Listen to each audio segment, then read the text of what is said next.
Edible Forest is a forest garden project, so we've sought to recreate a miniature, albeit very small, forest garden here with all sorts of edible, cultivated and wild occurring plants mixed together, which creates an ecosystem. So a forest garden is different to like your traditional garden. So it's multi-layered. So for example, you would have like a tree, a fruit bush, and then lower down from that you would have your herbs, and underneath that you have your ground cover.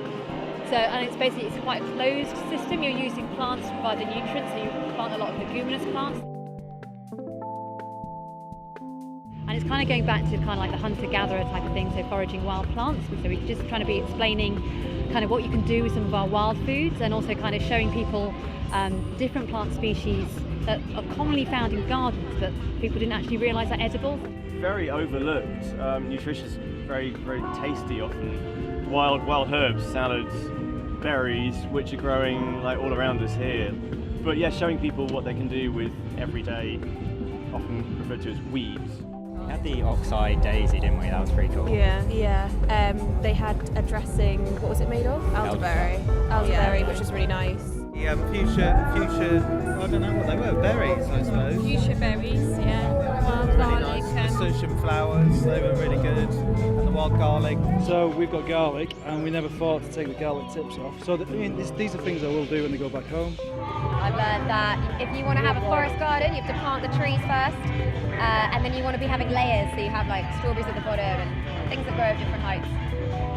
Well, I quite liked the fuchsia berries because like they were quite refreshing, and I didn't know you could actually eat them. It's quite good because I actually have a fuchsia plant at home, so I'm going to start eating them.